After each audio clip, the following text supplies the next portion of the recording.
today's episode, we get into quite a lot of subject matter. It ranges from the frivolous to the very dark and serious. We cover Meghan Markle and Prince Harry and the crossroads that they're at. Lauren takes us through that. Yeah, we get into when their staff sent word that they'd like a ride back to the United States on Air Force One after the Queen's funeral. So we talk about that White House snub, give our honest thoughts, and I give a prediction on the outcome of their marriage. Chandler? I get into the Gilgo Beach murders. I do a deep dive on this whole case and the suspect that was recently taken into custody. Chan, you do a fabulous job. So everyone, it's a pretty packed episode. Yeah. Be prepared to be disturbed, not just with the Gilgo Beach murders, but also with how Oscar De La Renta gets wrapped into the Markle drama. The nerve of Meghan Markle is disturbing to me. So yeah, just buckle in and hope you enjoy the show.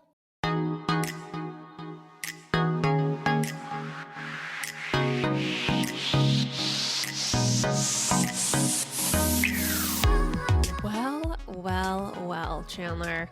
Today is a very important dispatch from the pop apologist. Yes. What are we getting into today, Chandler? Why don't you tell our listeners?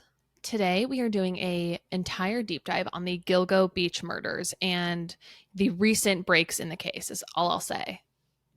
I'm really excited to get into this. I know virtually nothing about it. So I'm going to be the voice of the audience. This is a Chandler-led episode, everyone. So I'm very excited for that.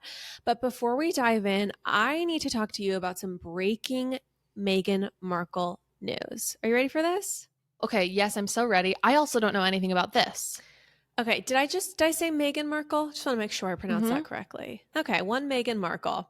You usually say Marian Hagen. You did not say that. Well, Chandler, she prefers to be known as the Duchess of Sussex. So I'll try to refer to her as her preferred moniker. Show some respect. Anyway, so this came out in the Daily Mail. And we thought we had heard the worst of it, Chandler, when we heard that they asked an executive at Spotify or some rich person to not only borrow their beach house, but also to borrow their plane. Well, right. There's more, Chandler. There's more. So Harry and Meghan, they asked to borrow another plane. Do you know which plane they asked to borrow? Air Force One? Air Force One. Stop. You're kidding. I was like, in my head, I'm like, what's the biggest or like the hardest plane to charter? Harry and Meghan, they don't ask to borrow it. They asked to catch a ride on it. So this is the title of the article by the journalists, the investigative reporters at the Daily Mail, doing the Lord's work, doing God's work. Harry and Meghan asked to fly to the U.S. on Air Force One with Biden after Queen's funeral. So, okay, I'm just going to read you parts of this article. I find it to be so interesting, so juicy.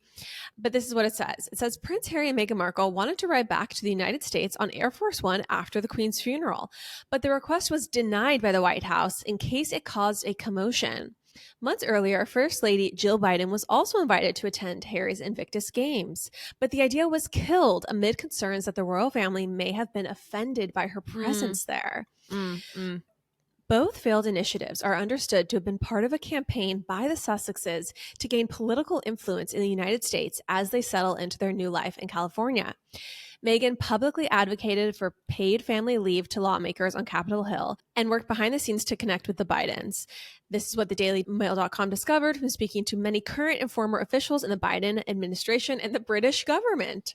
So his is so interesting. So the couple tried a variety of methods, sources outlined to dailymail.com, as well as wanting Jill Biden to attend the Invictus Games and getting that ride back to the United States on Air Force One. That's Dr. Jill Biden to you, please. That is Dr. Jill, excuse me. As well as wanting Dr. Jill Biden to attend the Invictus Games and getting that ride back to the United States on Air Force One, the First Lady was also received an intriguing gift to thank her for what was seen as a supportive gesture toward Meghan following her controversial interview with Oprah Winfrey. So this is the part that I just find to be so hilarious. I mean, wait, there's more? Oh, yeah. There's totally more. So apparently, we all know that Meghan wore Oscar De La Renta to the interview with Oprah. And the next morning, Jill Biden appeared somewhere and wore an Oscar De La Renta dress with lemons on it. Meghan saw this as a cloaked message of support being Team Sussex. Right. And apparently, so Jill wore one of those lemon. Have you seen the lemon Oscar De La Renta dresses, Chandler? I haven't. I'm only familiar with Shannon Bedore's ownership of lemons and lemon imagery. So Meghan sent her a basket of lemons and a thank you note. The problem is this podcast is becoming a Meghan prosecution. I know. It's so bad. But she keeps like giving it to us. Or I don't know, reports keep coming out. We're just working with the material we're given. Right. This woman knows no bounds. I think we're learning so much through this reporting, not only about Meghan and Harry and how they wanted to position themselves as these international diplomats who were at the level where they could fly with the president of the United States back home. Like, I understand why Meghan is reticent to call her docuseries with Harry a reality show or would never do anything like that. I mean, these people wanted to be adjacent to world leaders. Right. You know, that's what they wanted their milieu to be. And so let me just read you a little bit more of this. Harry and Meghan were visiting the United Kingdom for charity engagements when the Queen passed on September 8th, 2022, and they stayed in the country through her funeral on September 19th. In the lead up to the memorial service, Harry and Meghan were disinvited from a pre-funeral reception at Buckingham Palace, where King Charles and Queen Camilla welcomed foreign royals and world leaders, including Jill and Joe Biden. The palace described the reception as for working members of the royal family, and Harry and Meghan were said to be baffled by that decision. Amid all of this, their staff reached out to the White House to ask if the couple could get a ride back to the United States on Air Force One. It would have been a grand photo op. Harry and Meghan climbing the steps of the famous blue and white 747 to wave alongside the President and First Lady of the United States. But it was an immediate no from the Americans. Sources with knowledge of the decision said that there was barely any discussion on the issue, just a general agreement that their request was a non-starter. It would have caused such a commotion. It would have strained relations with the palace and the new king, a source told Daily Mail. Absolutely. Another thing that's interesting is basically Air Force One, when anyone but Biden and the First Lady fly on it, when his family flies on it, he actually has to pay for their seats. So like another thing that came up is, well, who would even pay for it, right? Right. So like you just get to hop on for free. Right. Yeah. Like our tax dollars don't go towards private jet travel for Harry and Meghan. Wow. I mean, the photo op comment is so key. Like you just know she that was the fantasy. Like that is her wet dream. I mean, the idea that the people under you are closely monitoring the fashion choices of everyone after you've given this interview for cloaked messages is so crazy. It's very Carly Simon, you're so vain, right? You probably think this dress is about you. Right. The First Lady, so this is interesting, the First Lady Jill Biden wanted to attend the 2022 Invictus Games. She went in 2017 when they were held in Canada, and she also attended the 2016 ones in Florida. She's the mother of a veteran, and this is a big shared interest of hers. I think I would like to go to the Invictus Games, for the record. Yeah. But she did not go because she did not want to strain relations with the king and the palace. Absolutely. Yeah. Which I just think look. It's not a good look. Like, she's not even going to attend an event she could easily attend, and there's no problem there. Right. Like, that's how much they've been iced out by these upper echelon dignitaries and world leaders. And it's very interesting. Because everything is political at that level. Right. Absolutely. Absolutely. Beyond that, I think it's very interesting to see that's really where their minds were. That's really who they thought they were. I'm very interested in what you think about all the rumors swirling that there is trouble in Montecito. I would like a little bit of background from you. So is there trouble financially for them, or is there trouble between their marriage, or is it both? So the word is that they are burning cash really quickly. And so this is all alleged, you guys.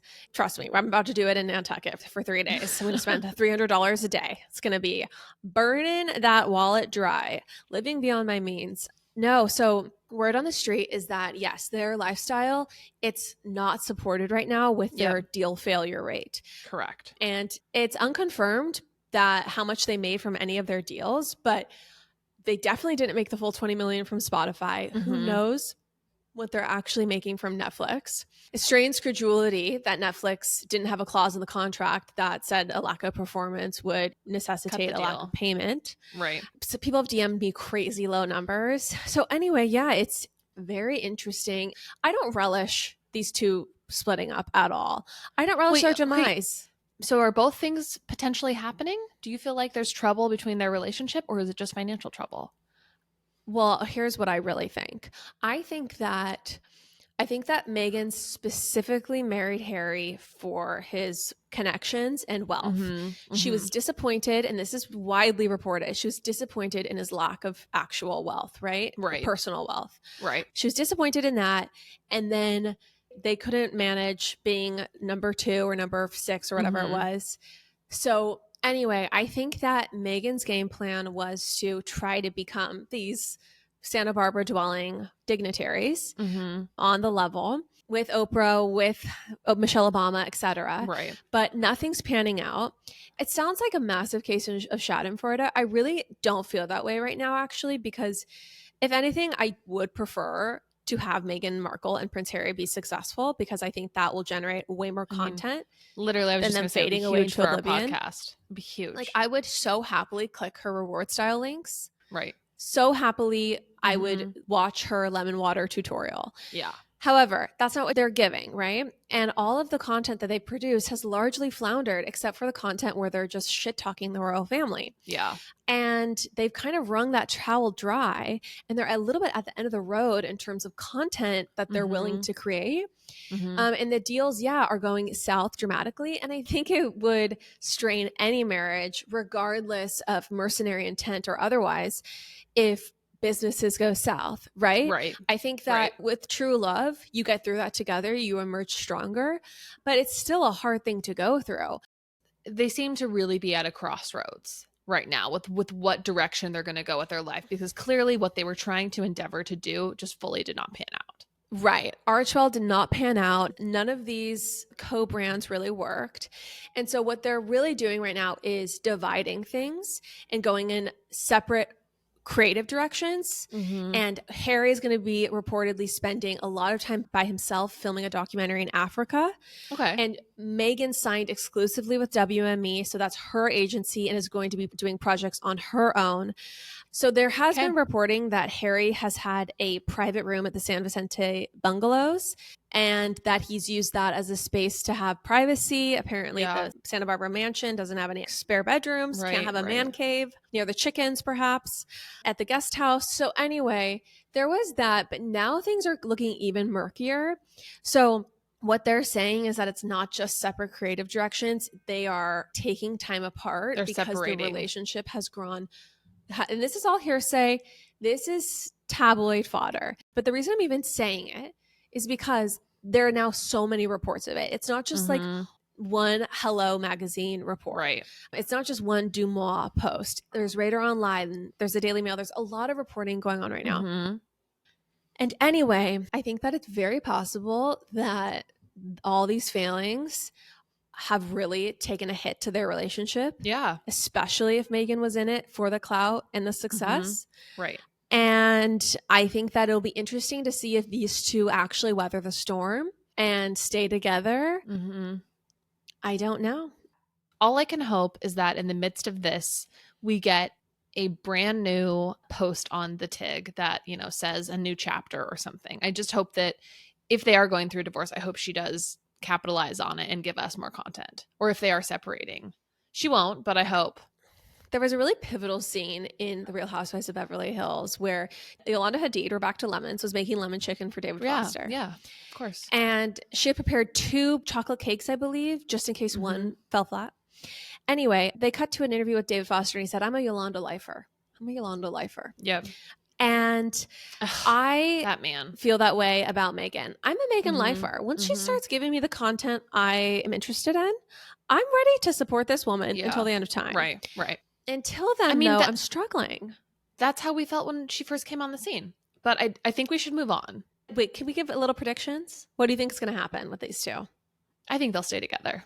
Okay. I am team they're going to break up.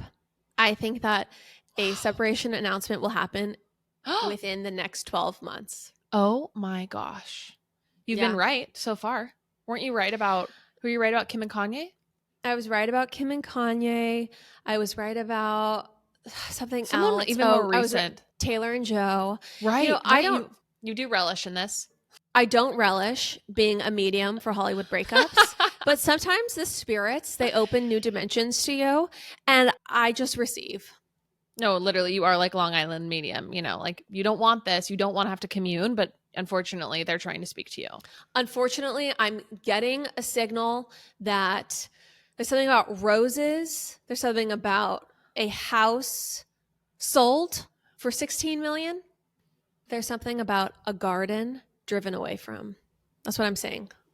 Wait, what does that mean? I don't get that. Like they're driving away from the Santa Barbara Rose Garden. They planted together the two trees. Right.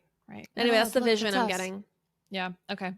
All right. Well, Lauren, thank you for your non-licensed medium predictions and your unsolicited visions. Know that. Oh my gosh. I love that woman. I hate to say it, but I love that woman. I think an e-cig would look great on you, for the record. How about a real cig, baby? Okay, Lauren, let's get off the road to Montecito and let's take a darker road. We're going to be deep diving into the Gilgo beach murders today. You are a totally blank slate. You don't know anything really about this. And I told you last week, I was like, this case is fascinating. We should talk about it. So I decided to take it upon myself and, do the work, the heavy lifting of taking us through this case. So are you ready? I'm so ready. I'm so excited. Lead me through. Okay. Before we get into it, quick trigger warning. This segment is really going to cover very grisly subject matter like murder, sexual violence.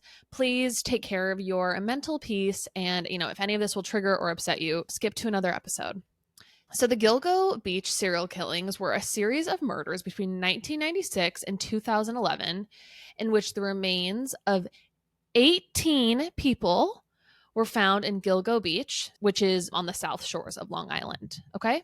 Did you catch that? 18 people. 18 people, south shores of Long Island? Yeah. Okay. So most of the known victims were sex workers who advertised on Craigslist. And the perpetrator was, long referred to as the Long Island serial killer. And, the victims' remains were found all over a period of months between 2010 and 2011.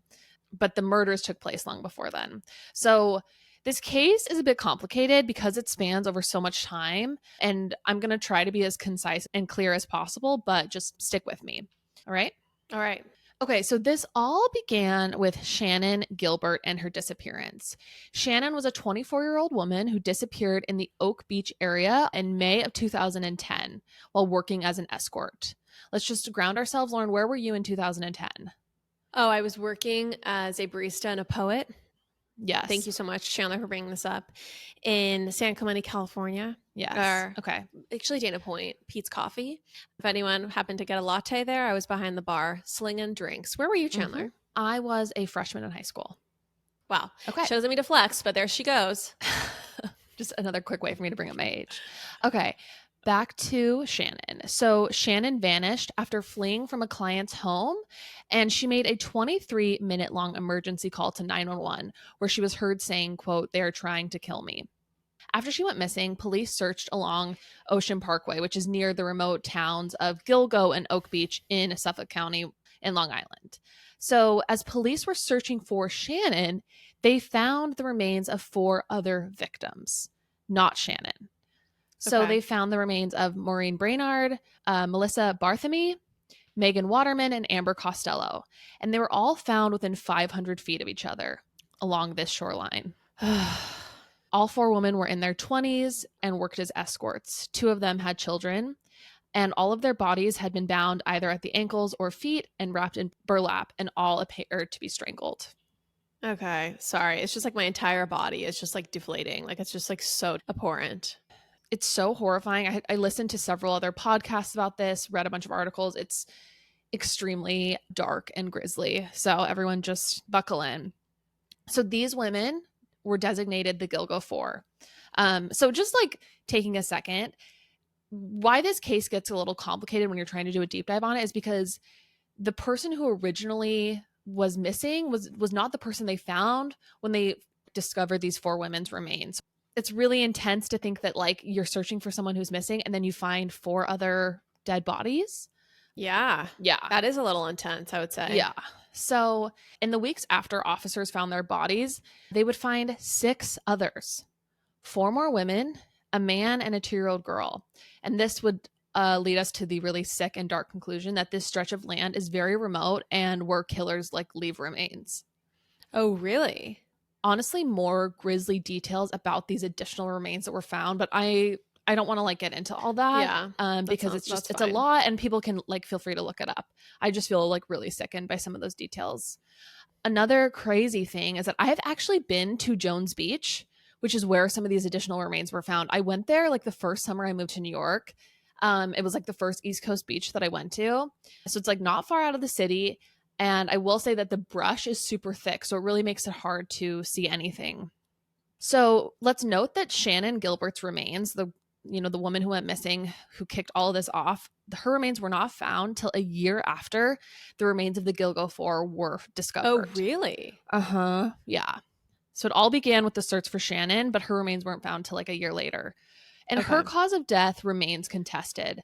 Police claim accidental drowning, while an independent autopsy determined possible strangulation. If you're interested in Shannon's story, there is the Netflix film Lost Girls. And then there's also, I think, a book about it as well that might be titled Lost Girls as well. But, that kind of goes more into her story in depth. And we're going to like now focus on the 4 women that were found in the search for Shannon. Beyond Shannon. Okay. Right. Okay, so let's fast forward to present day, all right, and the last several years. So the Gilgo Beach murders had long stumped law enforcement in Suffolk County, and they really believed that it could be the work of one or more serial killers who targeted sex workers and dumped their bodies along the remote beaches of Ocean Parkway. So hold on one second. So Shannon goes missing, and they go to try to find her. Yeah. Do they immediately go to find her after she goes missing? Is it take a while to actually even get them to go look? It takes a little bit because in the film that I watched, which is a little bit dramatized, like her mom like has to go to the police and force them to search for her because, to be honest, the really sad thing is that sex workers who go missing are oftentimes not really given the attention and the law enforcement, I guess, attention that they deserve, which is horrifying. And it's so, so sad. And, they really like didn't give a shit at the beginning because they just didn't treat her like a full person. No, it's absolutely despicable. So Shannon goes missing. Her mom finally gets law enforcement to go search the area, and then they stumble across the 4 remains of these other people, not Shannon. Do they immediately identify who those people are?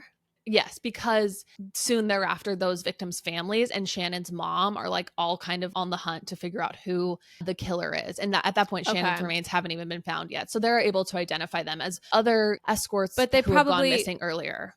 Yeah, so they probably at least made the connection that these are all women of the same profile, just like Shannon. Right. Yeah, they were all like women in their 20s who were sex workers, who advertised on Craigslist, who went missing. It's crazy that her mom knew she was doing that. And so that's interesting. Yeah. I mean, but also, honestly, her mom has a really crazy story. Her other daughter actually ended up killing her, the mom, like years later. Yeah. I think she was having a psychotic break. Something like that. I think their family had a lot of struggles. Yeah. Okay. Well, that's heartbreaking and another tale in itself. But yeah, so when they find the remains of the 4 looking for Shannon, that's when all of a sudden, it wasn't before then that there were other remains. That's when they first are like, okay, there's a serial killer and this is the burial ground for that serial killer. As they're doing that extensive sweep of that area, that's when they start to uncover more and more remains. And even to this day, even with the developments that have happened in the last several weeks, even those people who have gone missing, their killers have not been identified or arrested in any way. I'm a little shocked at just one other quick aside before you keep going. Sorry to interrupt, but I'm just curious. So how was he able to hide Shannon, but the other 4 he wasn't? Well, the serial killer. We're going to get into that. Okay. I don't want to spoil anything, but I'll take you through that because, to be honest, Shannon's killer has still not been identified. Oh, really? Yes. Shannon is just obviously her life is very important, and she's an important part of this case because the search for her led to the the remains of all these other women being found. It's just so interesting. So much I could say, but let's keep it moving. I don't want to derail. Okay, so over the last 10 years, these murders and series of murders had long stumped law enforcement. And everyone in the area knew about this. Everyone, like, I guess if I could relate to it, it's a little bit like when we heard about like Elizabeth Smart and like kind of that era where there was a decent amount of kidnappings that was like in the ether, you know, like how that kind of like informed our childhood a little bit. I feel like it's a similar situation, obviously, with these terrible murders and even more extreme. So fast forward to last week, on July 13th, a resident of Massapequa Park named Rex Heuermann was arrested in Midtown Manhattan as a suspect in the case. Wait, sorry, I'm sorry. I'm now blown over. This just happened. This just happened. Okay, so 10 years. So they found 4 remains. And eventually they find Shannon. Eventually, over time, they find 18. It terrifies the town. No one knows. And last week, they arrested a suspect. Okay, please continue. So Rex was charged the following day in the murders of 3 of the Gilgo 4, Megan Waterman, Melissa Barthamy, and Amber Costello. He is also a prime suspect in the 2007 disappearance of the 4th woman, Maureen Brainard Barnes, and he has not yet been charged in connection with her case. Okay. So how did they find this guy? Who is this person? I need to know everything. Okay, so a little bit about Rex. So Rex Heuermann is a married father of 2 and a registered architect who has owned the New York City-based architecture and consulting firm RH Consultants and Associates since 1994. So just digest that. For any new listeners listening, you might not know what I'm about to talk about, but we've done a lot of work on this podcast to build up the archetype of the architect. And how it's the hottest profession possible. Yeah. I'm sorry, but I also have an axe to grind with this person, but please continue. I want you to also look up a photo of Rex Heuermann so that you have it in your mind, because his physical stature plays a part in what led to his arrest. Oh, really? Yeah. I'll get to that. Do you want me to look it up right now, or? Yeah, look it up right now. Just look up a photo of him so you have him in your mind. So as Lauren's looking it up, I'll just describe him. He is very tall in stature. He definitely has I would say, a slightly scary appearance. He looks a little bit menacing, I will say. But also, at the same time, looks like a regular white guy that you would see and not think much of. He looks like a very portly, large in stature dentist who I would never pin him on any sort of serial killing, any sort of crime, really. He just seems so run of the mill. That being said, he is very tall and large. He's 6'4". That does not always portend murder, Chandler. You're absolutely right. Serial killers can come in all shapes and sizes. So basically, why did this case get new life? You know, all of this stuff happened over a decade ago. Why just now was Rex arrested? Literally a week ago, 10 days ago. That's a great question. In 2022, a new task force was formed to investigate the killings, okay? So I think this illustrates that, honestly, law enforcement can be really bad at their jobs and they can let cases go cold, and it really takes sometimes like injecting new life and really invigorating new individuals and detectives to uncover what really happened. So was there any vigilante justice involved in this? Not that I'm aware of, but it only took 6 weeks into the task force work. Stop. Yeah. To get like the biggest break. Okay. So basically the task force did a comprehensive review of every single piece of evidence in the case, just kind of starting from the beginning, familiarizing themselves with every single detail. And they took a closer look at a Chevrolet Avalanche registered to Heuermann at the time of the murders, when an investigator determined that Heuermann owned a Chevrolet Avalanche. So the reason why we were even looking for a Chevrolet Avalanche in the first place is a little bit of an interesting story. Okay. So this was a tip from one of the escort's pimps. I don't know if pimp is an official term. I don't know if that's PC. I don't really know. Maybe a handler. Yeah, I'm not sure. It sounds very sex negative of you to call that. It does. It absolutely does. It's a manager, Chandler. Thank you, Mr. Manager, Mr. Handler. So the New York Post reported that the biggest tip came from the handler of one of the victims, Amber's handler. Court papers described the pickup driving John, which is, I think, a name that escorts use, or like that's a name that's referred to as like the client of an escort or something. Yes, the John. Yeah, exactly. I didn't know that. So court papers describe the pickup driving John as looking, quote, like an ogre and about 6 feet 4 inches tall, and which Interesting. mirrors the physical attributes of Heuermann, who is that exact height, Wait. which is Just really quick. So the yeah, the pimp dropped off and saw the John, saw his yeah. truck, saw Well, his car, actually, saw him. it's a little bit of a crazy story, but yeah, this is all these details are coming from the handler. So the handler told cops he saw the suspect and his avalanche while planning a ruse to scare off Heuermann or the client. And the ruse was basically consisting of the handler pretending to be Amber's angry boyfriend and, you know, kind of like shaking up the situation so that they could keep the cash without her having to have sex with him. So there was a ruse created by the pimp, because I'm not going to be Mhm. PC about these terms, excuse me, Yeah. to scare off the John. So basically Yep. he could drop her off and then immediately pick her up. She gets the money and then they go. So they were trying to scam him. Yeah. I don't know if this was happening. Yeah.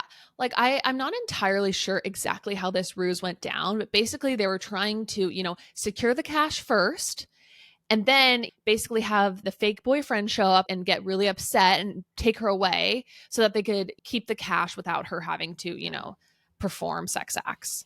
Okay. Well, I guess chivalry isn't totally dead, Chandler, even among pimps. Keep in mind though, like Amber Costello was still murdered. So something happened, you know, that this Okay. ruse didn't totally work Did it because not go to plan? Yeah. Heuermann demanded that they meet the next night.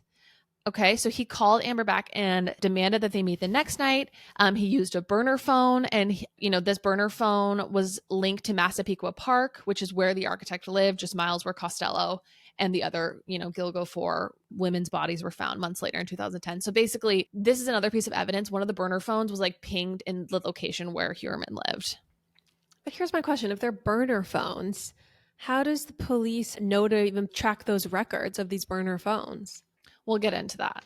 Oh, really? Oh my gosh. Mhm. Chandler, your reporting is so good. Thank you. Well, thank you. Of course. So, following this big tip, the investigation turned up connections with burner cell phones and phone data allegedly linked to the suspect. So basically, they had like their eye on Heuermann for like the last bit of time. The FBI analysts were able to compare the cell site data of the victim's cell phones and data from 7 prepaid anonymous burner phones the suspect used to communicate with each of the victims, which gave investigators a lead. And NPR reports that search warrants linked Heuermann to multiple burner cell phones used to contact the 3 victims. And so he basically, a reason why they were able to determine that it was him is because his personal cell phone was always near the burner phones. So basically, it says that there's a strong link between the location of the burner cell phones that were used to communicate with the victims and Heuermann's personal cell phone. I'm really happy, I will say, that the police can figure all this out. Mm-hmm. But if it doesn't send a cold chill down your spine of how easy it is to be completely monitored in every way, I don't know what will. It's just Right. very interesting. But please continue. So investigators could find no instance where Heuermann was in a separate location from these other cell phones when such a communication event occurred. Okay, so now, Lauren, I'm going to play an audio clip from New York District Attorney Ray Tierney at the press conference after Heuermann was arrested. And he kind of goes into greater detail about the evidence that was used to bring these charges against Heuermann. We looked at the Heuermann family travel records during the murders of the last 3 women, Bartholomew, Waterman, and Costello. The defendant's wife and children were out of New York State, and he was alone in the tri-state area. We followed his use of burner phones. We were able to identify 7 separate burner phones that he used. In a 14-month period, he had over 200 searches pertaining to the Gilgo investigation. He was trying to figure out how is the task force using cell phones to try to figure out what's happening. What are the developments with regard to the task force? He was compulsively searching pictures of the victims, but not only pictures of the victims, pictures of their relatives, their sisters, their children, and he was trying to locate those individuals. In addition to that, there was a lot of torture, porn, and depictions of women being abused, being raped, and being killed. So yeah, a lot to unpack there. First of all, a huge reason why he emerged as the prime suspect was because his wife and daughter and other son, I believe, were always out of town when the murders occurred. Okay. So I can get into that. I think we close the case on that. But what's crazy to me is the torture porn. Yeah, it's sickening. There are grisly details about this case that I am choosing not to share in this podcast because it's just not, I don't even want to dwell on them anymore, but it is sick. Okay, It now is people so are going sick to and really dark. want you to share. Is it really that bad? Not necessarily, I would say, about Rex, but just like other parts of this case. I'm just saying there's a lot here that is very sad and dark, and it makes you really question if like the world is a good place. Well, I think we want the details. Can you share any more? Well, I guess, yeah. I guess if we can get into it. Like the other remains that were found were of a torso or like other miscellaneous body parts. So yes, like it just makes there's you some think, dismembering happening. yeah, and we don't know that was necessarily Rex, but just like this stretch of land where all these remains were found. And I literally went to that beach. It's vile and it makes you scared. It makes you want to like lock your doors, close your blinds, and never trust anyone. Hide your wife, hide your kids. I mean, honestly, it's extremely jarring, but I think it's important to arm ourselves with the information that people are capable of tremendous evil. But I'm just going to say, I recently shared with a few friends of mine that I think Mormon people have a lot figured out. And I think in the porn category, there's a lot figured out there. And I just think that just hearing that so much of this violence originates from this dark sexual obsession, it's really, really disturbing on so many levels. I think that porn is super disturbing, and it's a really complicated issue that I think we are in a process right now as a society of trying to determine how we address it without other like type of ramifications. And yeah, I think that it's really, really dark, and I think the majority of porn is super bad.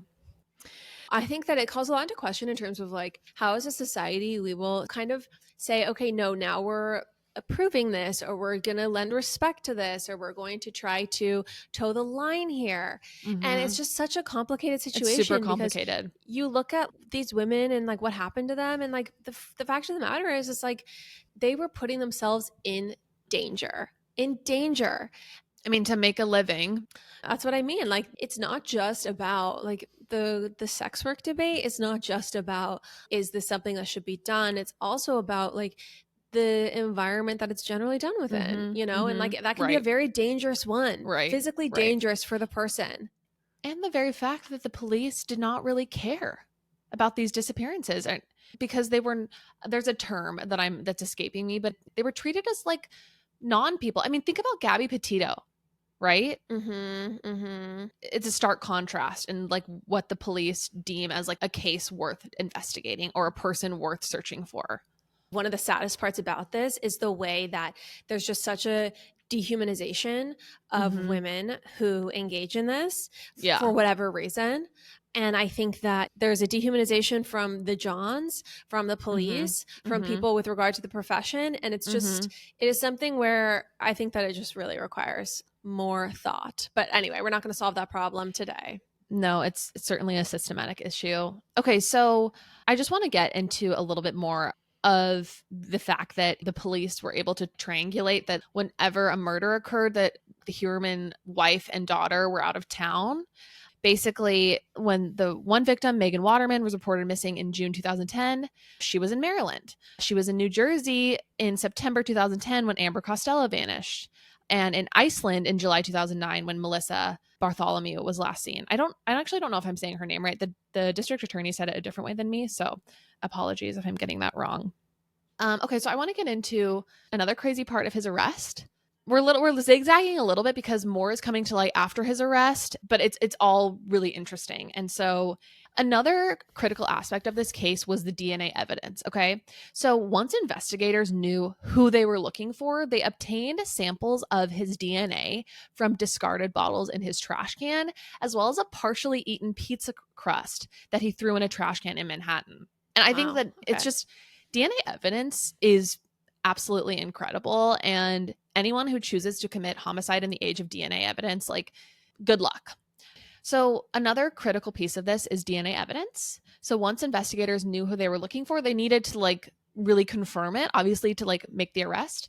So they obtained samples of his DNA from discarded bottles in his trash, as well as partially eaten pizza crust from a box that he threw away, you know, while in Manhattan.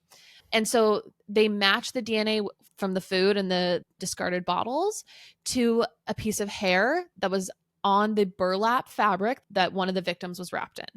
Oh, so there was seriously? Yeah. So there was hair. There were like 2 different pieces of hair, one from Heuermann and then one from a relative of his, which is believed to be his wife. Gosh. Yeah.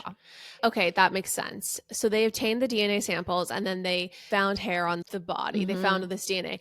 That is wild. The really fascinating thing is that they were really casing him for weeks and months before they arrested him, collecting his pizza box, collecting the trash. I mean, there are so many details about this that would, I hate to say it, but make for a great movie, because it's insane the way that they were like watching him. And the other crazy fact, Lauren, is that the only reason why they arrested him last week, was because they were concerned about public safety. They wanted to continue gathering more evidence.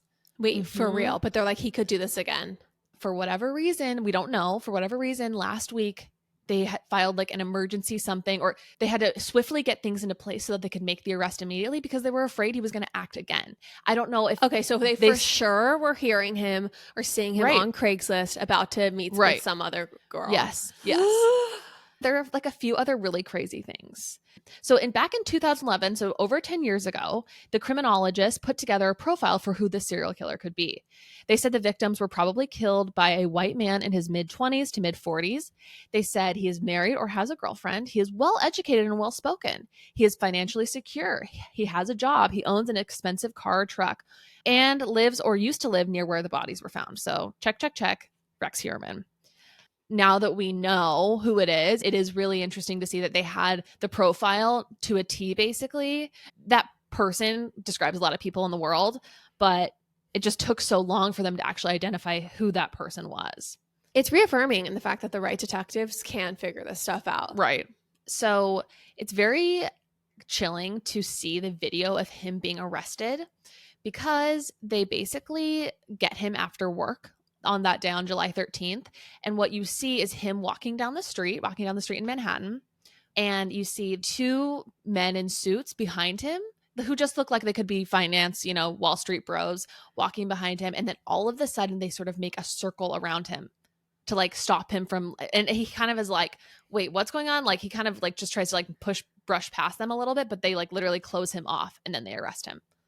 There's a video. Yeah, you can watch it. It's very grainy, but you can watch it. Yeah. I'm so curious who filmed the video. Like, who's the FBI videographer? It wasn't a videographer. It was like a convenience store that had a camera outside. Gotcha. Okay. So the other extremely chilling thing, Lauren, is that yesterday I decided to go get myself a Russian manicure, in Midtown Manhattan. As I was on Google Maps on my way home, leaving my Russian manicure, do you know what I walked past? RH Consulting and Associates, the architecture firm. And because Google Maps, like if you recently search for something, it'll like just like show it on your map. And I didn't even realize it. And I was already 50 paces or so past it. So I didn't go back. But I was like, was literally probably like nearby where he got arrested. I mean, if only that shocking? We knew the shit going down within our everyday vicinities. That's what I thought as I was walking. I had this like really mystifying moment where I was like, you don't even know the people who are being cased like around you. Is that the expression? I don't know. It's very fascinating to me. What is interesting, though, is that his daughter worked for the firm, and there were all these like photos of the staff online, but I think they've taken them down. It's really sad. He has 2 children, I believe. The only one we really know about is the daughter, because she was like featured on the website. And, the neighbors say that kind of a weird family. The wife was really quiet. He would always kind of scowl. Someone said like that was a house that I told my kids not to go trick or treat at. Really? Just because they didn't have a good vibe. Yeah. Dark energy. Yeah. We're going to get into another crazy story that came about in no other place but TikTok. Okay. You ready? Yeah. Okay. So about 10 years ago, a woman's date with Rex Heuermann turned creepy. He asked her over seafood, "Do you like true crime? Do you know anything about the Gilgo Beach killer?" And this is what she responded with. She said, "Everybody on Long Island does." She told him, "We're all following that case." She said that Heuermann started spouting off about his knowledge on the case. She said he knew a lot, including, quote, "about a body that wasn't announced on the news yet," quote. He said that to her. Oh my gosh. Yeah. She said the architect was very detailed. She said his knowledge of the Gilgo Beach case almost seemed like, quote, he was reliving it in his head. It's honestly so Can you imagine? It's like so chilling. It's so chilling. horrifying. Dude, the fact that she escaped that date unscathed. She also, it's kind of interesting. She says, quote, it was not just him. She believes that there were other people involved, and she thinks that he's taking the fall, which is kind of interesting. Like, I don't know if I believe that conspiracy. But like he had a ring of murders that I don't he know. was in cahoots with. Yeah. She says, quote, it was not just him, adding that Huerman's descriptions lead her to believe that, quote, there were other people involved. Also knowing that he was regularly searching Gilgo Beach murders, why haven't the police caught the Gilgo Beach serial killer? I mean, wouldn't you be if you had murdered someone? I think you'd want to keep your thumb on the pulse of the investigation. I guess. Maybe. It's relatable, Rex. So also just another interesting tidbit, when they searched his home, they found like hundreds of firearms behind like a walled off door. Basically, new evidence is coming out all the time as they continue to search his home, and his wife has declined to comment, obviously, and it's just truly very sad for her and the daughter. I'm very assuming sad. they had no idea. And I guess the first thing he asked investigators, I think once he was at the holding cell or whatever, he said, is it on the news? I mean, I think that, like they say, when a crazy mass shooting happens or something happens, they don't want to give a lot of fodder to the person who did it, because there are other people who are looking at that of the same predispositions who want to be featured. Yeah, right. They want the like acclaim. They want that infamy. Gosh, wow. Well, you're on Pop Apologist podcast, Rex. Yeah. Apparently he also cried and said, I did not do this. But I mean, no one's believing that. I will just never get over the chilling detail that they were not planning on arresting him this soon, but that they felt like for, quote, public safety, they had to. Oh, it 100% was going to do it again. So, yeah, it's very, very wild. There's actually another story that we're not going to share today, but another father and husband who has a secret double life or hobby that was unearthed by our sister. I don't know if we can share eventually. I know she's up for it. I don't want to dox this person or put this person on blast at all. I would not want to disclose their identity, but I think at some point we should tell that story, only because it is pretty riveting and shocking. Yeah, Lauren, we should definitely share that story if we're allowed to at some point, because it's very shocking. Well, Chandler, thank you so much for leading us through this. I mean, your reporting has been riveting. The details, very disturbing. Thank you, everyone, so much for listening. We are in the middle of a giveaway, so why don't we just remind people that if you want to win our $500 shopping spree giveaway, Jan, do you want to tell them what they have to do? In order to enter this giveaway, you need to post about our podcast on your story, and this should include a link to an episode you like, or maybe your favorite episode, something like that. And please don't say that this is part of a giveaway, because that sort of undercuts the whole recommendation. Yeah, so only share if you really would share and you really do want to recommend this pod. Thank you all so much for listening, and we will catch you on Friday on Patreon. Bye. Yes, bye.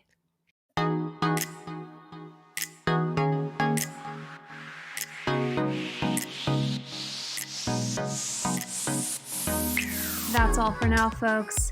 Don't forget, give us a 5-star review, hit us up on Instagram at Pop Apologists, and we will see you next week, live every Wednesday.